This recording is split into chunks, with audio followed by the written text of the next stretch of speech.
We found a dead Wendigo on my grandpa's property. By rephlexi0n. For those involved in dealing with cryptids, if any of you are listening to this, why do you do it? Other than the money, of course.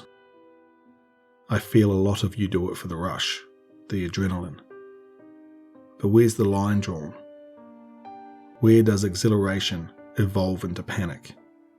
Don't get me wrong, a little risk-taking is food for the soul, but so many factors can go wrong in any situation. In particular, what do you do when you find the corpse of a cryptid you are hunting, eviscerated and dismembered, when the abrupt realization hits you that there's a bigger fish?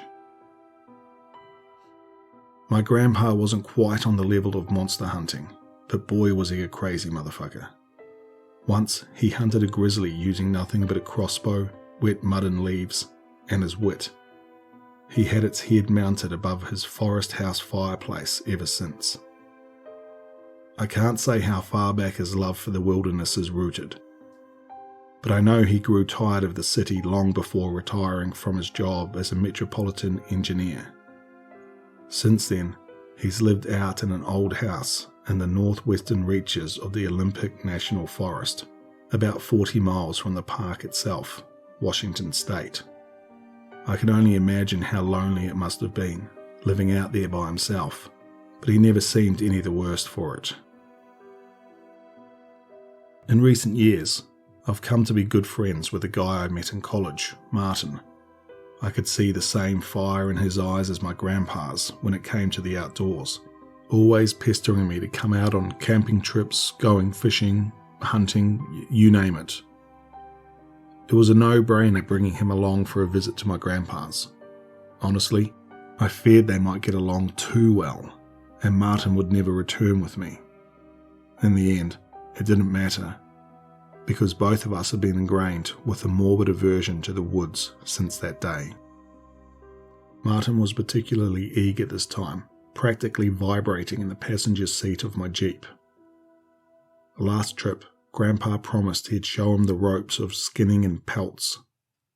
Martin often went on about how he'd feel sitting afront a roaring fireplace with a great deerskin rug laid out beneath it. My motivation was simply to check up on my grandpa. He hadn't been responding to my attempts at contacting him for the past week, so naturally I was a bit worried. We ran into a problem early, driving up the long dirt road to my grandpa's. Rounding a corner, I slammed on the brakes, seeing a slew of fallen trees lying across the road. "Damn, what's happened here?" Martin exclaimed. "There haven't been any storms recently, right?" I sat with my hands 10 and 2 on the steering wheel, lost for words.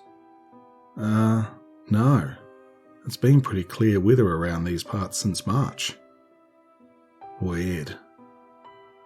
Shutting off the engine, I hopped out of the Jeep. The only sounds were the leaves flittering in the mid-spring breeze. Nature's white noise. We were a little over 2 miles away from the house, an easily walkable distance. Grandpa had enough equipment that we didn't need to bring much of our own, so our bags were light. I had my phone, a flashlight, water, spare clothes, and my utility watch strapped around my wrist. My plan was to get up to Grandpa's and come back down in his truck to chop up the fallen logs with a chainsaw. We thought it would be more fun to go through the woods along the track. A long dirt road means only boredom, after all. We scrambled down the left side slope and began our trek, keeping an eye on the road to follow its route. Only a few minutes later, the smell hit us. Putrid carrion. There was nothing unexpected. Animals in the forest die all the time. Even so, that hardwired part of my brain was repulsed at the smell. "Shit, something's festering out here," I said. "Can't imagine how it would smell in summer." Martin let out a small retch, but agreed. The stench only grew stronger as we went on. It was at its peak when I almost tripped over a sharp object on the ground. I thought it to be a cluster of branches at first, but the notion quickly dissolved upon seeing their pale ceramic reflections. A decapitated stag's head lay right in front of us. It was wrong, though. The teeth were too long, and the bone of its face was exposed. Even with the odour, I could tell it was fresh from the vicious black blood that seeped from its neck and mouth. Martin spoke up. "God damn, that's freaky. You think a bear did this?" "I mean, there's only black bears here, right? I doubt they could pull off something like this. A cougar, maybe? I don't know. Never seen one straight up decapitate a stag like this, though." My eyes were drawn to a trail of blood, forming a jagged streak ahead of us on the ground. My gaze followed it until it terminated at the stag's grisly mess of a body. Well, it looked quadrupedal from a distance, but as we moved closer, I found myself sorely incorrect. The body was that of a monster, large in stature, but bony and gaunt. Long, razor-sharp claws lying splayed across the ground like kitchen knives, and all covered in patches of dark, wizened fur. "Is it bad?" Martin called out, approaching from behind me to get a look. When he saw it, he went still and quiet, as had I. There was no statement that could do the sight justice. I heard the old tales of the horrors lurking deep inside the forests, but never experienced them face to face. It was still, laying dead as the fallen leaves beneath it. It looked crushed and broken, littered with what seemed to be wide and deep puncture wounds. Martin managed to speak up. Is that? But before he could say any more, a sudden snap broke the tension. A snap of a twig. No, a branch. My spine shot straight up. Against my better judgment, I found my head gradually swiveling in the direction the noise had come from. When I caught a vast, hulking shape in my peripheral, I whipped around to face whatever was there. I saw something, just for a moment. Enormous long limbs draped in shaggy hair, the colour of pine bark. But as quickly as I turned, the image vanished. Rising dread threatened to pry my lips apart in a scream. I looked far and wide, but nothing was there. "Cal, what is it?" "Wait, the cougar isn't still here, is it?" Martin whispered. "No, it's something else. Let's keep going. We can talk about this later with my grandpa, but the cat could still be loitering about somewhere. It's best we don't stay in the same spot for too long." Before departing, I snapped a few pictures of the mangled corpse on my phone, zooming in on the head without backtracking to get a better angle. Something told me that turning back, however briefly, would be a terrible mistake. We went on with urgent pace, pretending to ignore the heavy movements between the trees nearby. Large animals will inevitably give away their movements, but they snap twigs, not entire branches. Even so, the movement sounded anything but clumsy. No, they sounded calculated, those of a stalking predator. As hard as I tried to filter them out, I caught myself glancing to the sides and behind very often. I don't know whether I was hoping to see something or nothing. Still, the woods around us were empty, other than ourselves. "Hey, Cal, if there's a mountain lion around here, we should go up onto the road for a bit. It'll be easier to bolt if we need to." I agreed, and we veered off to the right, climbing up the roadside slope. Deep down I knew that whatever was out there, it wasn't a big cat. We only told ourselves that, skirting the subject of monsters now made very real to us. The forest fell silent as we walked along the road. That was far from being comforting though. If the woods are quiet, predators are about. It's a well-known idea in the community of wilderness enthusiasts. What did ease my mind to a degree was the sight of a herd of deer standing down the track.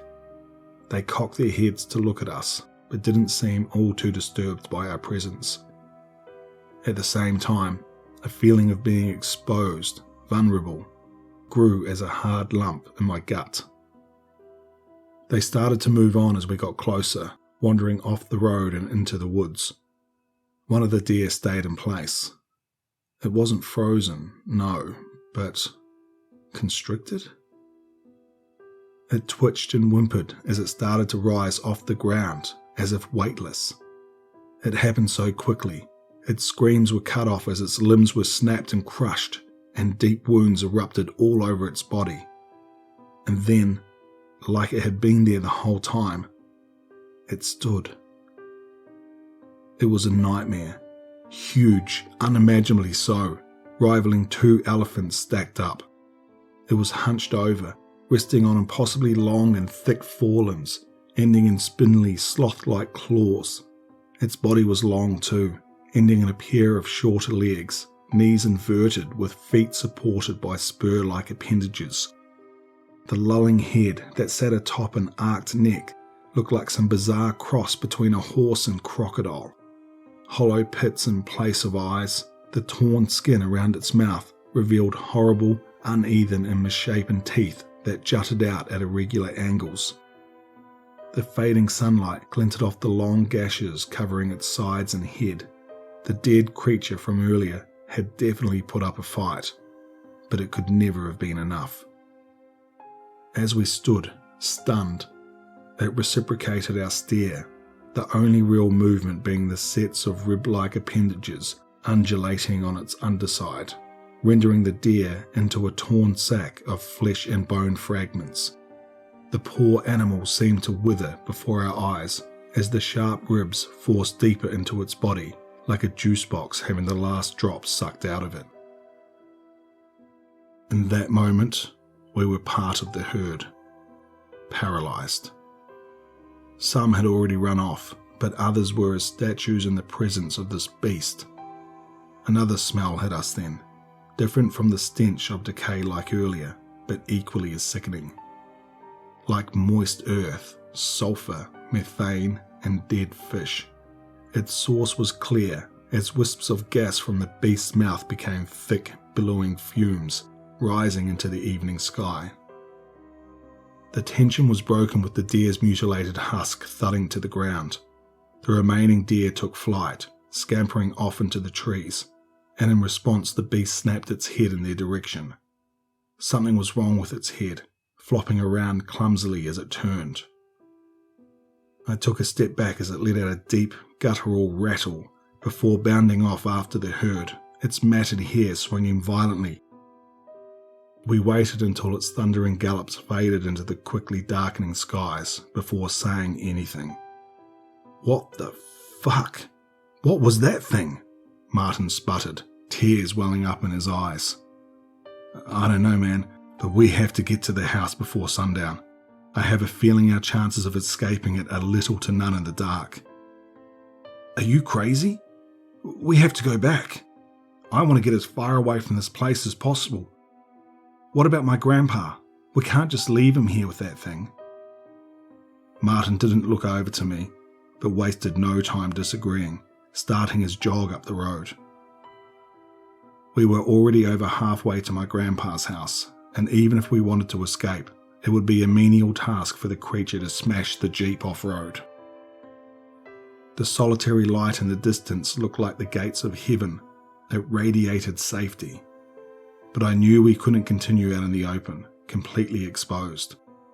I looked down to my utility watch, making a mental note of the direction of the house, north-northeast, before grabbing Martin by the arm and leading him off to the left side of the road.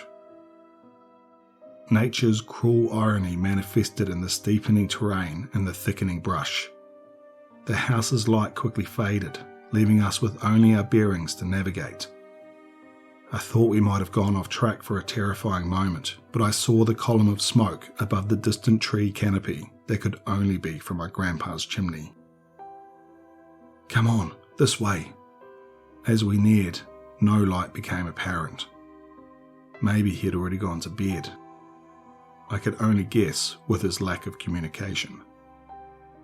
We came up onto the lip of the hill, sloping down towards a flat clearing, but there was no house. There, the pillar of smoke, but there was no source. It began in mid-air from nothing. As we stopped to look, the point where the smoke came from jerked around in the air.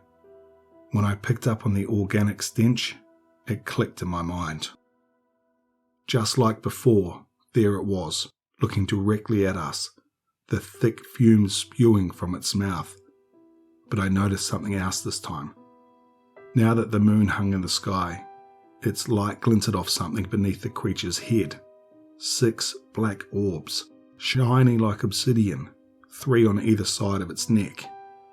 They darted about, independent of each other, and I knew immediately what they were. Eyes. What kind of abomination was this? If those were its eyes, and it ate the deer with that structure resembling a ribcage, then that must mean it had a false head. A distraction, defense mechanism maybe. It made sense how this head flopped around limply with the beast's unnatural movements. I blinked in quick succession and looked down to my watch. Due east, we had been misled. It had circled around to lie in wait. In one motion, I gripped onto Martin's shoulder and pulled him in the direction we were meant to be heading in a wild sprint for survival. The beast erupted into movement, ribs rippling as it let out another rumbling trill. Martin looked over to me, confused. "Hey, dude, what are you doing? There's nothing there." "Shut up. Just run as fast as fucking possible now. Don't stop for anything." Our pounding feet were matched by heavy thumps and loud cracks of trees being smashed. I dared not to steal a glance behind, fearing that even the slightest break in pace would mean death. "There!" I struggled to see what Martin was talking about until the yellow light became visible between the tree trunks. We were only a few 100 yards away, but I was surprised the creature hadn't already caught up to us. Even the trees in its way stood no chance of impeding it. It had almost caught up. I could feel the air pressure from its massive body charging through the trees behind.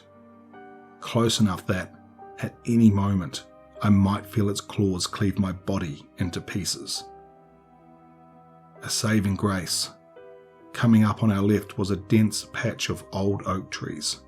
I swerved towards them, leaping through the spaces between the trunks, just large enough for us to get through.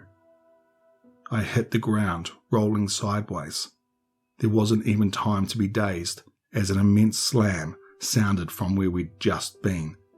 I scrambled backwards, looking to see a great arm slinking through the gap. It was thick, but not as thick as the oaks. The claws tapped about, searching blindly for our frail bodies. "Go!" I shouted, and the both of us shot to our feet and bolted towards the light. As we ran, the sounds grew distant.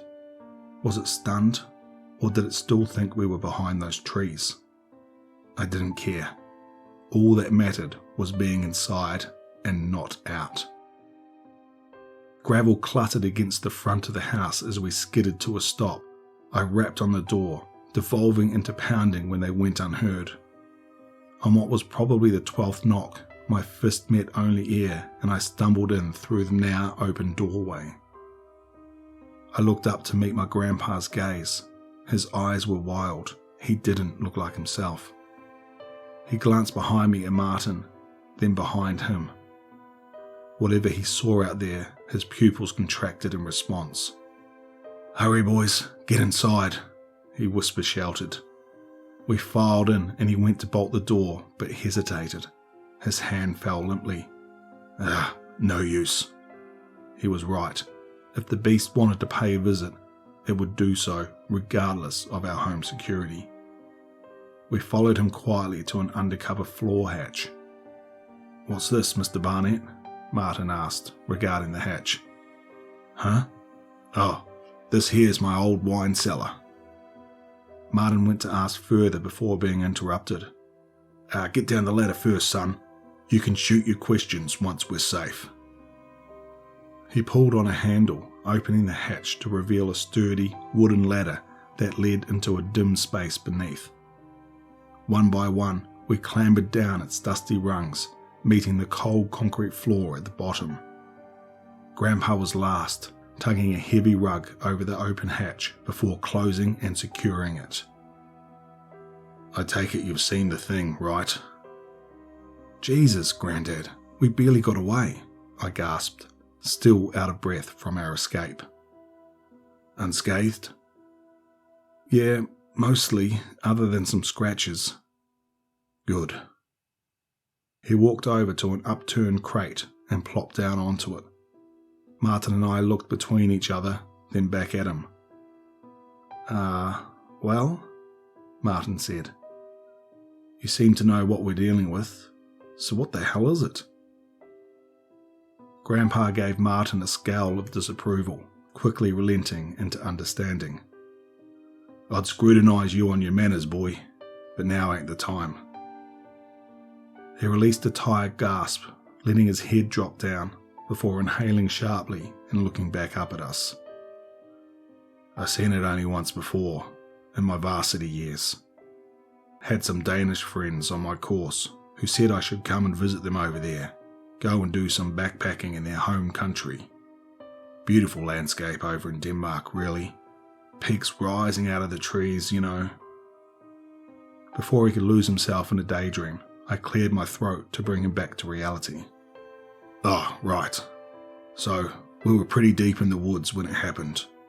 We'd all gotten paranoid because we thought something was following us. Something big. Elk, maybe. But we never saw nothing, only heard it. And then, God, one of the girls in front of me started to levitate. I don't know. She was just rising up off the ground, gripped by something.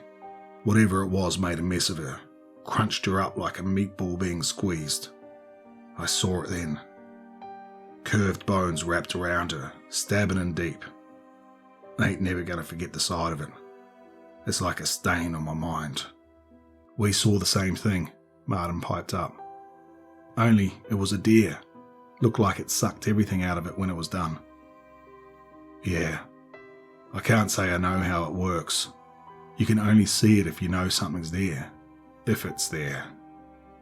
Anyway, we ran as fast as we could back down the trail, and we seemed to lose it. The whole time there was this rancid stink though. Eggy and earthy. Ugh.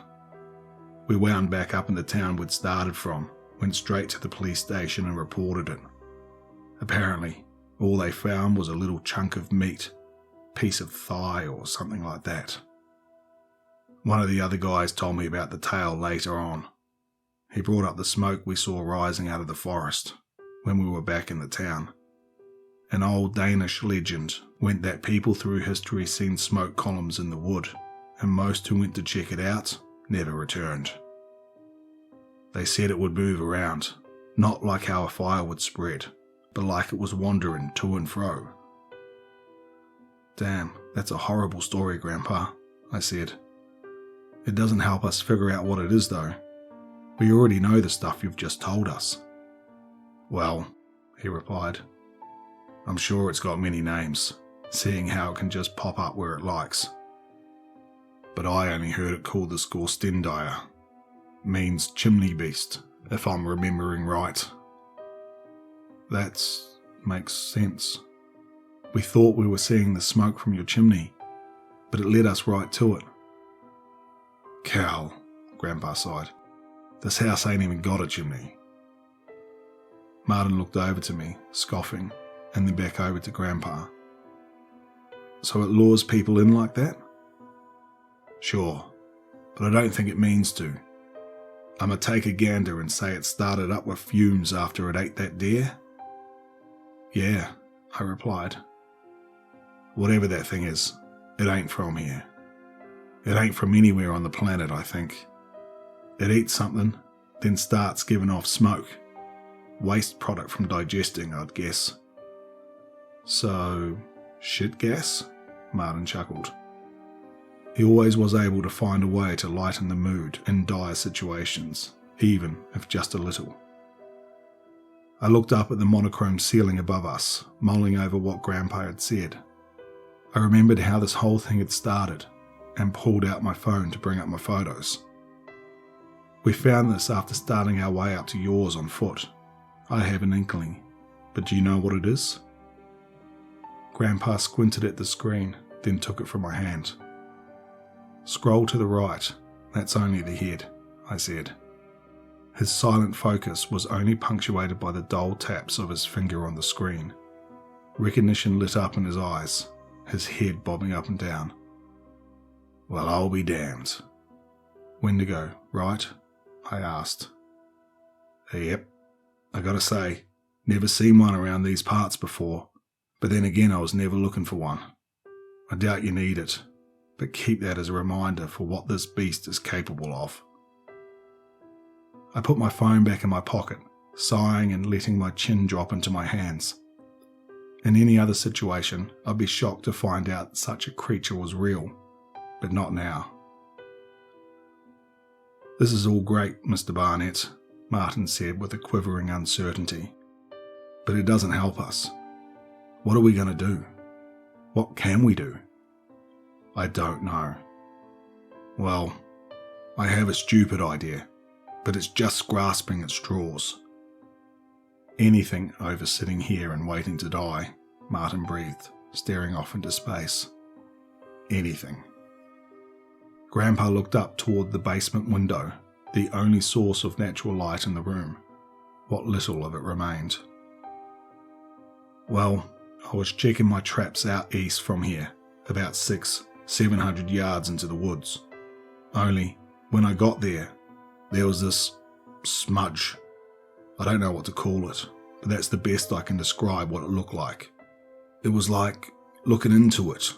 I couldn't register what I was looking at. Hurt my eyes after a while. Never seen nothing like it. It was after that I started seeing the Skorstendire. So... He trailed off like he was struggling to find the words. So what? I pressed, leaning forward in anticipation. Again, this is guesswork, but I think that's where it came out from. I threw a rock into it when I was there, but I ain't hear it hit the ground. Like it went someplace else. If we can just lead it back there, just get it to go back in. Wait, hold on, I interrupted. Shouldn't we call someone? Police? The damn army? What do you think would happen when the cops come out here, huh? What's a chief and a rookie and one police car gonna be able to put up against it? And good luck convincing US military to send out Marines. You'd be lucky if they thought it was a joke. I shut my mouth, swallowing my next words, allowing Grandpa to continue with his proposition. Either the beast leaves, or we die. I'm not even going to talk about trying to drive away. You've seen what it does to those trees. Stealth might work, but it's better than that than we are, big as it is, and I don't want to risk either of yous losing your lives. His last remark sent a chill down my spine.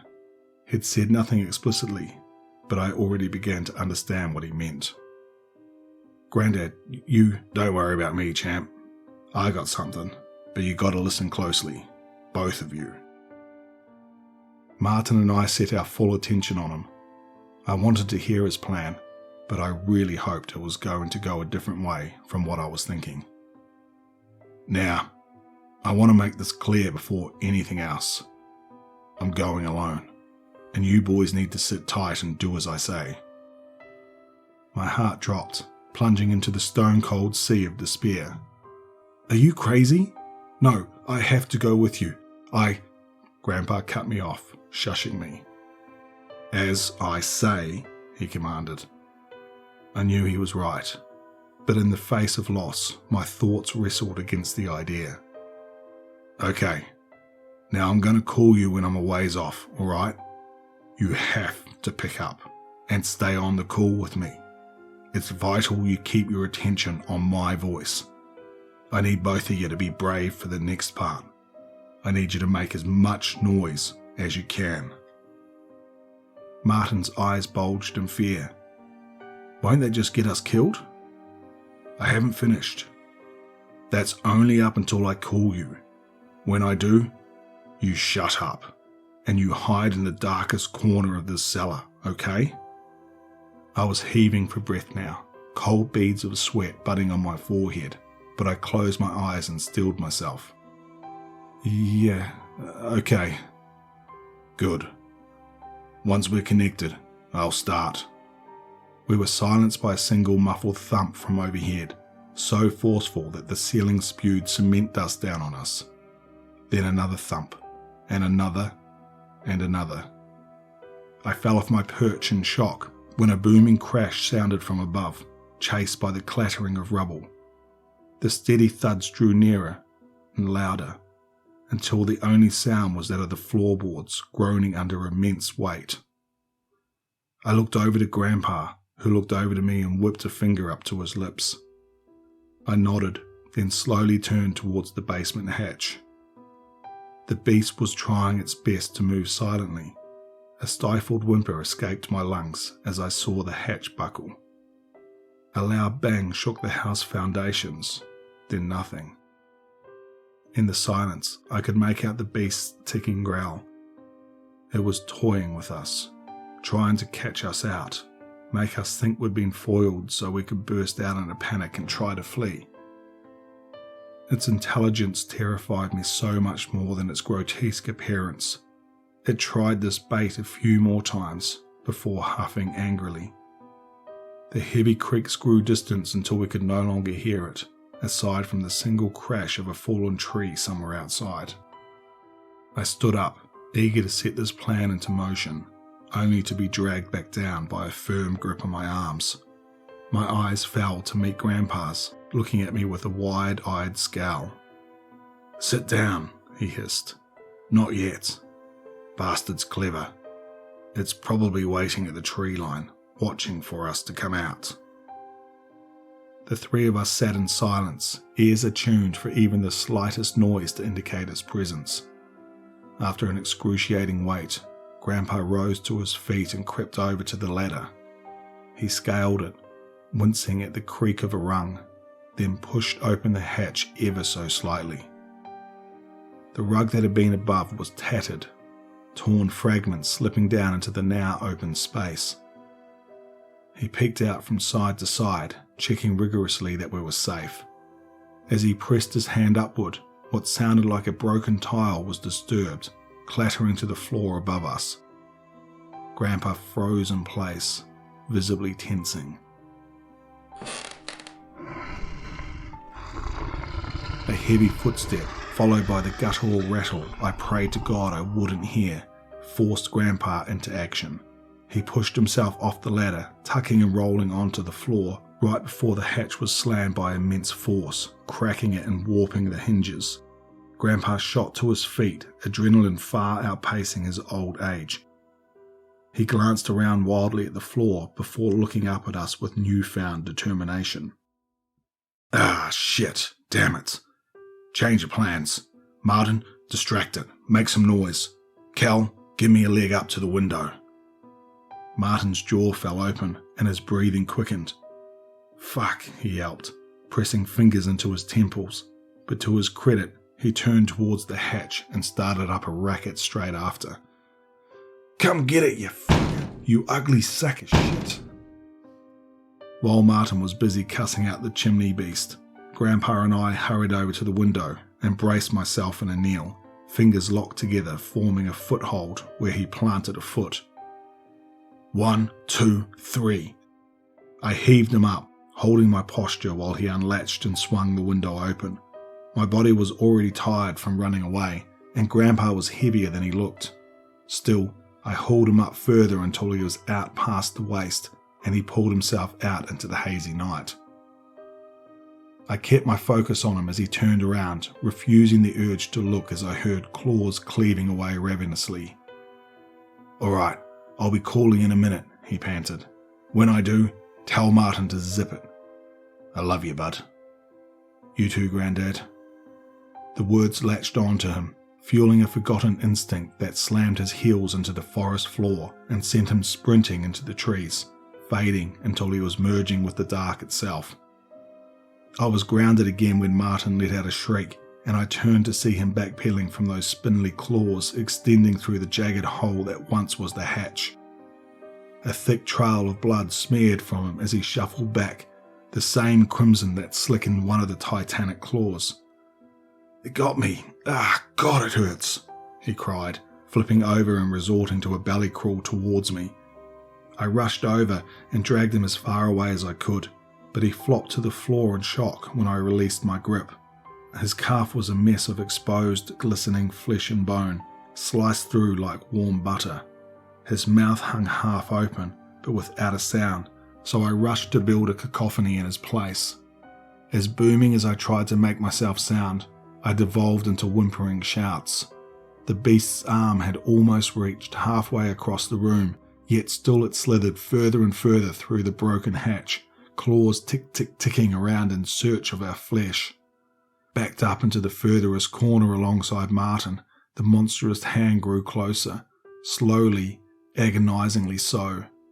I only became aware of the incoming call from the vibration in my jacket pocket. It felt as if, somehow, safety lay in the act of answering my grandpa's call. My hand shot into my pocket and yanked the phone out, fumbling with the touchscreen and picking up. "Granddad? It's so close. It's about to get us. Do something, please," I wailed into my phone. Instead of a reply, a loud crack rang out through the night, and then the phone. The beast's arm lurched backwards, freezing for a moment, before it tore out from the basement, peppering the floor with wood fragments. As simple a sound it was, I recognised it. His Black Hawk. He'd taken it with him. I don't know when he'd picked it up. He may have had it on him the entire time. Out the window, I saw the hulking silhouette barrel into the trees at speeds rivaling my Jeep in fifth. I jumped when I heard Grandpa abruptly begin shouting over the call. The words were indiscernible, blending in with the scuffled sounds of movement. I took the moment to take off my jacket, then my t-shirt, which I pulled tightly around Martin's upper calf as a tourniquet.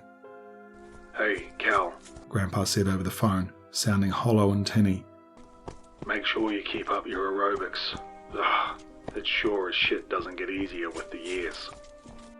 I let out a half-hearted chuckle. "I will. I want to go hiking through these woods with you, camping, surviving off the hunt." "I know you do. God, I do too," he said, stifling a sob. "You're gonna have to stay strong for your ma, okay? There ain't no chance I'm getting out of this time. But you two are."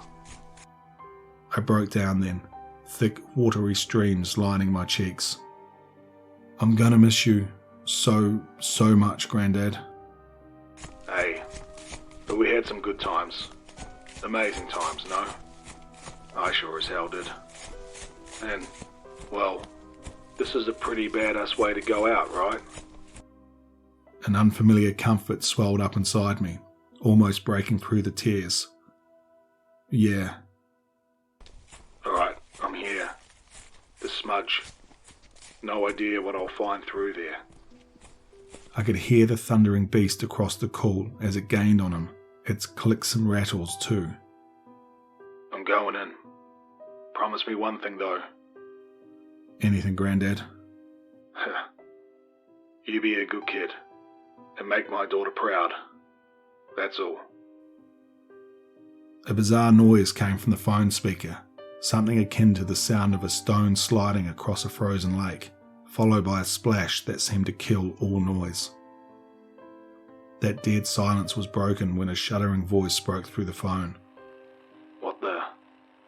"Where are you?" I yelled, pleading for any small morsel of information he could provide. "I don't know. I'm in a pipe, I think. Some kind of glass tube. I can see everything outside. It's all there, all at once. There's more of these tubes. So many more. They're branching and splitting, but The connection got progressively weaker as he talked, jittering and buzzing in my ears. I'm heading down this tube now, and the central one, but it's huge. Enormous. Holy shit. No, I don't think it's the central. In the distance.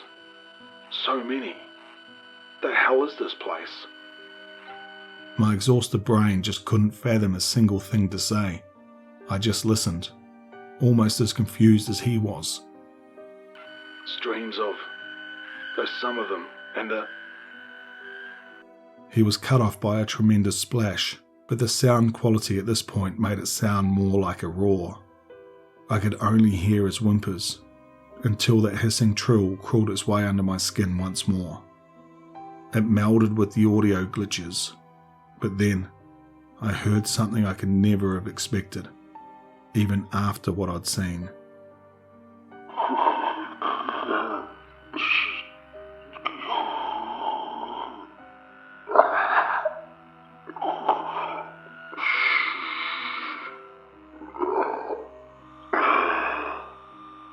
It sounded as if the creature was stuttering, clearing its throat before... Exalted.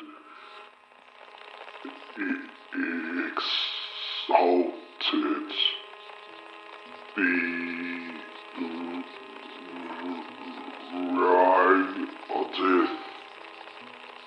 For its flow shows us the path. It spoke. The unearthly nightmare beast had spoken. Its words were jarring, like it was repeating after someone teaching it how to talk, broken by animalistic clicks and hisses.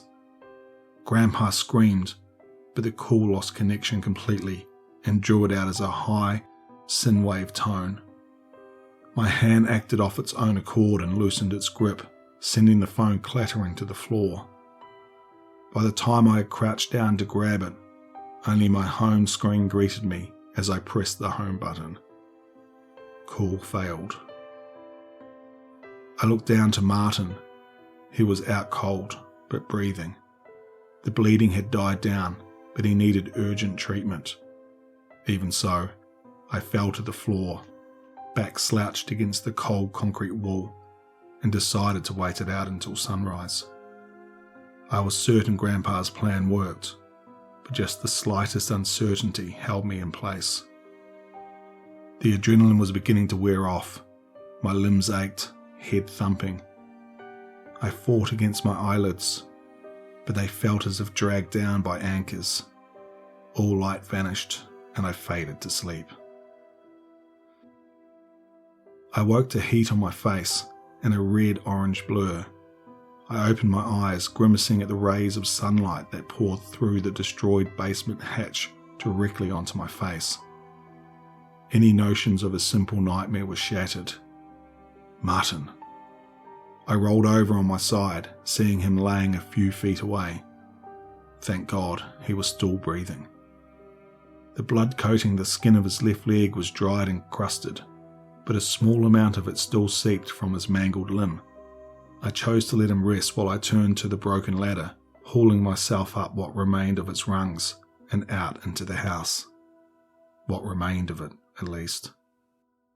Utter devastation. I do not exaggerate when I say almost the entire front portion of the house was gone. Wooden beams jutted out from piles of rubble and dust, but all was still. Unlike the day prior, birdsong weaved throughout the woods and into the ruins. I recall learning about how forest animals would go quiet when a predator is nearby, but I'd been too on edge to notice until their sounds had returned. Still, subtle chills wormed their way up my spine. I felt safe, but I'd also felt safe with Grandpa in the basement until the attack. No smoke plumes from anywhere across the tree line, and no stench defiled my nose, but I couldn't shake it. I spent some time scrambling around the back half of the house that still stood. Quicker than expected, I found the keys to Grandpa's truck in the corner of the kitchen counter. I practically leaped down into the old wine cellar, then slowed my pace, gently shaking Martin until he stirred. He was groggy and confused. "Don't worry, man, I'm gonna get you home."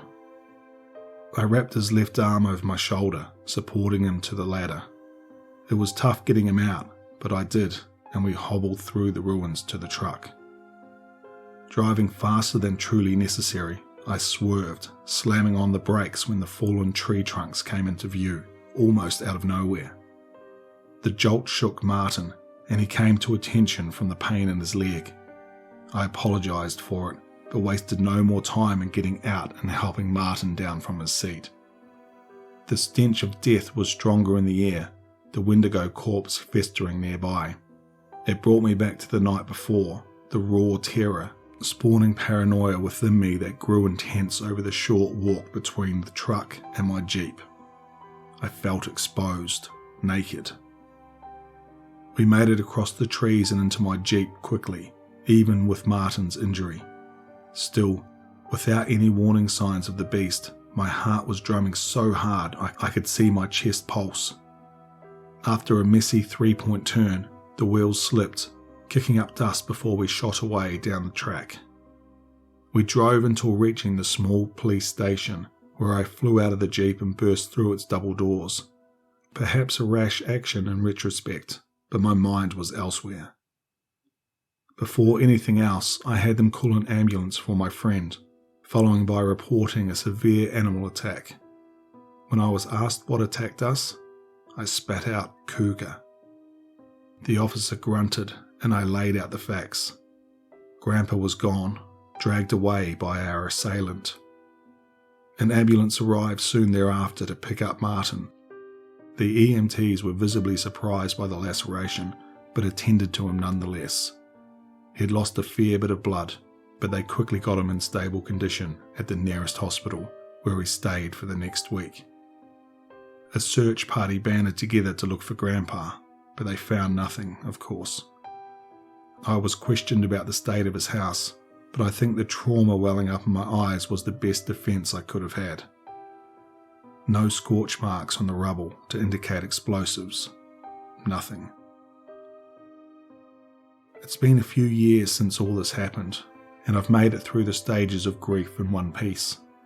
I'd like to say Grandpa lives on in my memory, but that wouldn't be entirely accurate to say. I can still remember him, our conversations, days out, the smell of his fireplace, all that. But no matter how hard I try, I can't remember what he looked like. That's to say, there's only an imperceptible smudge where he once was in any pictures I still have. I don't know where he ended up, some massive network of tubes, but I get the distinct impression that his grave lies elsewhere, in another place, separate from this world. I'm eternally grateful for his sacrifice, yeah, but I can't help but think that it was only our lives that were saved from the Skorstendire. Are there any more of them? Or is it somehow able to relocate itself? Only my grandpa would have the answers, but yeah. Just in case, if you find yourself out in the wilderness and you see a steady plume of smoke rising from the trees, perhaps even the smell of organic stench of digestion, it'd be best to call off the occasion entirely. Once it's on to you, well, I can only hope you're as lucky as we were on the day my grandpa died.